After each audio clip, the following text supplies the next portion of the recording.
Hello friends, tutorial 6 में हम लोग पढ़ने जा रहे हैं सी प्रोग्रामिंग लैंग्वेज में कितने प्रकार के फंक्शन होते हैं। How many types of function. हमने अभी तक फंक्शंस को देखा है, फंक्शन का यूज करना देखा है, ऊपर नीचे बीच में कॉलिंग, डिक्लेरेशन, डेफिनेशन, ये फंक्शन के बारे में हम सारी चीजें देख चुके हैं। अब बारी आती है इसी क्रम में पढ़ने की कि how many type of function are used in programming language C. C में हम कितने प्रकार के फंक्शन यूज कर सकते हैं और करते हैं। ये ट्यूटोरियल आपका उसी क्रम में बहुत इंपॉर्टेंट होने वाला है। जैसे आपने पिछले अभी तक उम्मीद कर रहा हूँ ट्यूटोरियल मिस नहीं करे हैं, तो ये भी ट्यूटोरियल मिस नहीं करना है, पूरा पढ़ना है। बहुत मजेदार होने वाला है, बहुत इंफॉर्मेटिव होने वाला है। तो चलिए चलते हैं अपने ट्यूटोरियल में आगे और सीखते हैं सी में फंक्शन टाइप।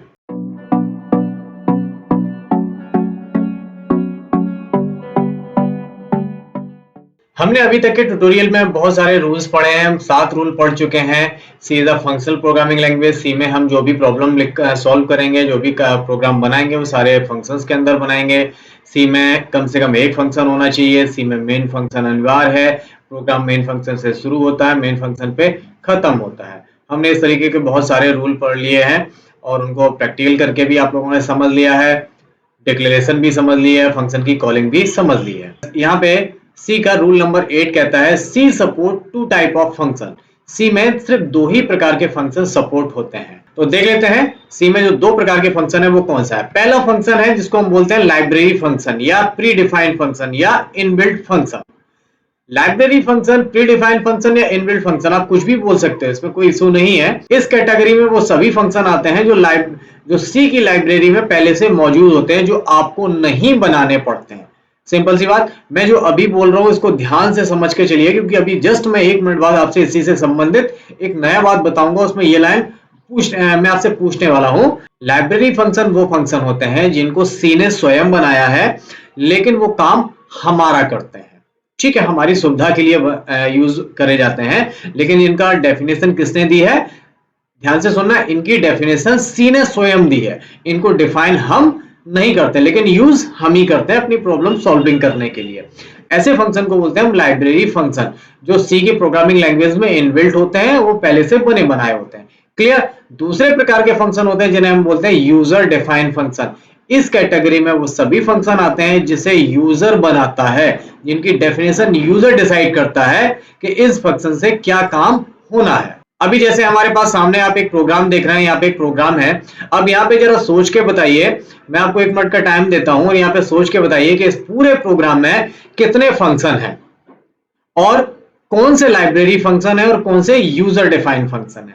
अब यहाँ पे उम्मीद करो आप लोगों ने गैस लगा लिया होगा। पहला सवाल यही हो गया कि इसमें फंक्शन कितने हैं। अब यहाँ पे पहला फंक्शन है हमारा वाइड हेलो। ये सबको पता है, हम लोगों ने बहुत बार बनाया है, अपने इतने सारे प्रोग्राम लिखे हैं, सब में बार बार बनाया है। और दूसरा फंक्शन यहाँ पे वाइड मेन, ये दोनों फंक्शन हम बहुत बार यूज कर चुके हैं। अब दोस्तों यहाँ पे एक तीसरा फंक्शन और यूज हुआ है।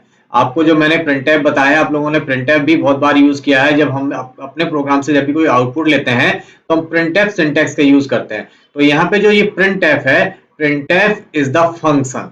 प्रिंटफ भी एक प्रकार का फंक्शन होता है। यहाँ पे आप लोगों के दिमाग में क्वेश्चन आना चाहिए था, नहीं आया तो मैं एक हिंट देता हूं। हमने पिछले ट्यूटोरियल में आपको बताया था कि every function should be called by some other function, some other system. प्रत्येक फंक्शन को कॉल किया जाता है तभी वो फंक्शन काम करता है। तो अब यहाँ पे जो हेलो प्रोग्राम बना, ये हेलो फंक्शन बना है यहां से यहां तक को, तो यहाँ पे मैंने हेलो से इसको कॉल कर लिया और हेलो यहां जाएगा और हेलो के अंदर जो भी लिखा होगा वो ठीक है, काम कर देगा। लेकिन अगर ये प्रिंटफ ही फंक्शन होता है तो प्रिंटफ को कॉल कौन कर रहा है, इसके बारे में हम आगे बताने वाले हैं। अभी इतना क्लियर है कि यहाँ पे ये भी फंक्शन है, प्रिंटफ भी फंक्शन है, वाइड मेन भी फंक्शन, ये 3 फंक्शन है। इन तीनों फंक्शन में कौन सा लाइब्रेरी फंक्शन होता है, कौन सा यूजर डिफाइंड फंक्शन होता है, ये हम आपको आगे बताने वाले हैं। तो पहले देख लेते हैं कि लाइब्रेरी फंक्शन क्या होते हैं और उनमें कौन कौन से होते हैं। बढ़ते हैं अपने अगले पॉइंट की तरफ और देख लेते हैं लाइब्रेरी फंक्शन क्या होते हैं। पहला फंक्शन का टाइप था लाइब्रेरी फंक्शन, जिसे हम pre defined function, inbuilt function बोल रहे थे। इसमें कौन कौन से फंक्शन शामिल होते हैं, क्या करते हैं, इनके बारे में मैं आपको बताने जा रहा हूं। तो जैसे हमने अभी आपको प्रीवियस स्क्रीन पर आप लोगों ने देखा था, ये प्रोग्राम बना हुआ था। तो इस प्रोग्राम में मैंने आपको बताया था कि वाइड हेलो भी फंक्शन है, प्रिंटफ भी फंक्शन है, वाइड मेन भी फंक्शन है। अब ये सारे फंक्शन है। पिछले प्रीवियस स्क्रीन में आप लोगों ने मैंने एक सवाल बताया था कि एक सवाल होना चाहिए था कि जब प्रत्येक फंक्शन को कॉल किया जाता है। तो फिर यहाँ पे यही सवाल था कि सर मेन ने हेलो को कॉल कर लिया, ठीक है ना, मेन को ऑपरेटिंग सिस्टम कॉल करता है, मेन सी का प्रोग्राम है तो मेन को सी कॉल कर लेता है, लेकिन फिर printf को किसने कॉल किया है। अब यहाँ पे पूरे प्रोग्राम में देखिए आपको एक चीज नई, एक लाइन मैंने सिंटेक्स एक्स्ट्रा ऐड किया हुआ है। अब यहाँ पे ये हैज इंक्लूड stdio.h एक नई लाइन हमारे प्रोग्राम में ऐड हो गई है। अब ये लाइन क्या करती है और इसका क्या मतलब है? सिंपल, हमारा एक फंक्शन है जिसको हम बोलते हैं void hello, हमने बनाया हुआ है। दूसरा फंक्शन है void main। अब void main को तो सी प्रोग्राम स्वयं कॉलिंग करता है, ऑपरेटिंग सिस्टम कॉल कर लेता है।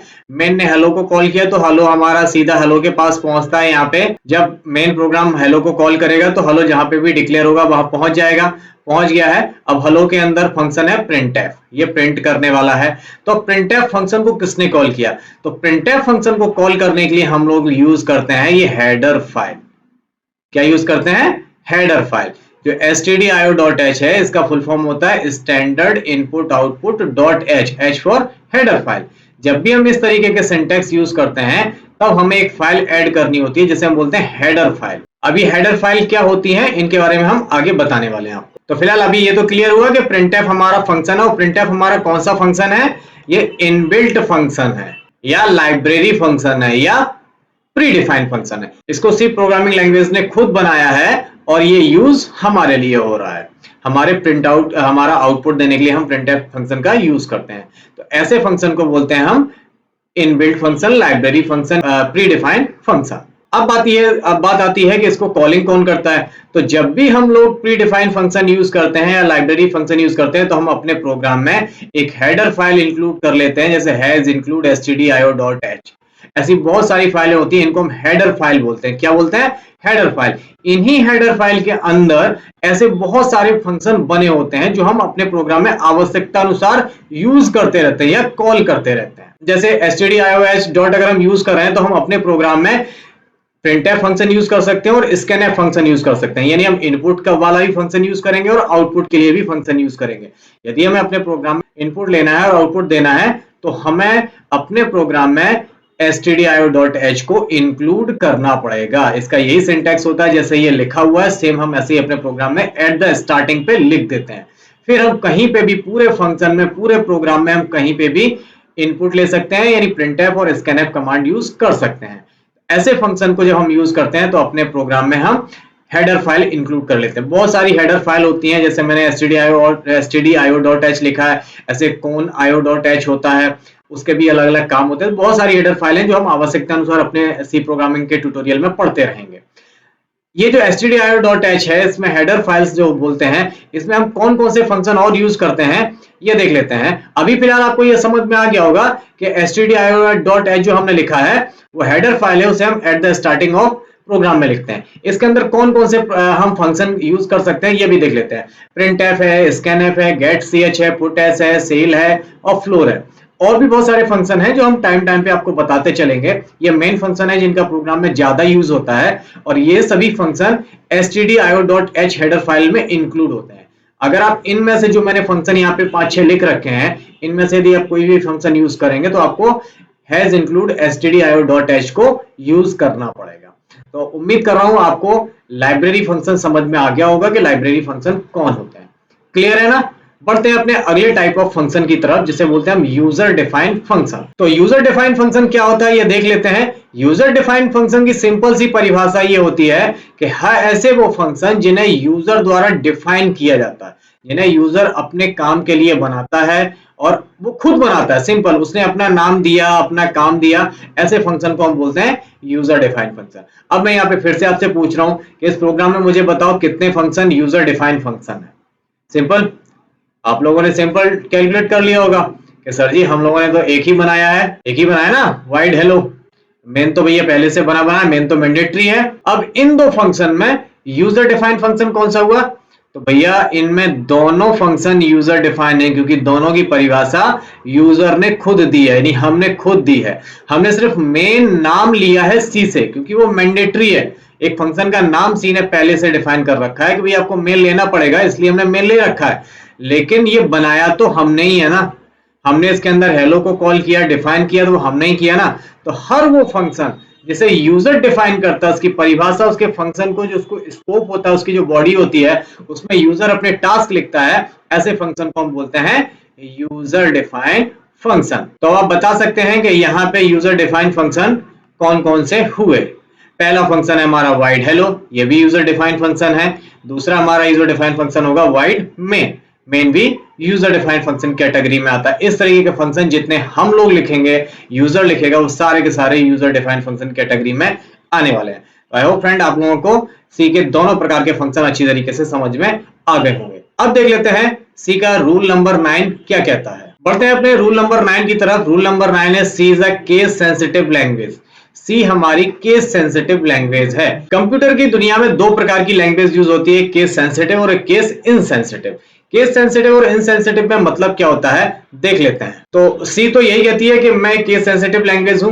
केस सेंसिटिव का मतलब यहाँ पे ये होता है कि यहाँ पे लोअर केस और अपर केस दोनों को अलग अलग अक्षर माना जाता है। जैसे यदि आप लोगों को याद हो कि HTML में अगर हमें टैग लिखना है तो आप स्मॉल कैपिटल दोनों मिक्स बना के लिख सकते थे, या आप पहला कैपिटल बाकी के स्मॉल ऐसे लिख सकते थे, लेकिन सी में ऐसा नहीं होता है। सी में सारे के सारे फंक्शंस के नाम, सारे वेरिएबल्स के नाम, सारे सिंटैक्स के नाम आपको स्मॉल में ही लिखना पड़ेगा, यानी लोअर केस में ही लिखना पड़ेगा।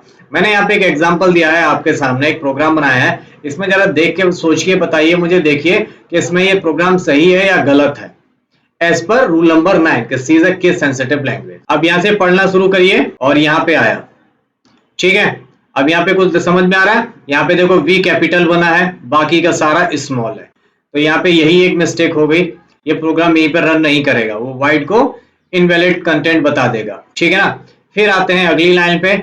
यहाँ पे देखिए, यहाँ पे हमारा पी कैपिटल में बना है, ये भी लाइन गलत हो गई। हाँ, आपका जो ये ब्रैकेट्स के अंदर जो लिखा है ना, ये सही है, इतना सही है, लेकिन ये कंटेंट जो फंक्शन का नाम है, फंक्शन का नाम हमेशा स्मॉल में होना चाहिए, तो ये गलत है, ये नहीं चलेगा फंक्शन।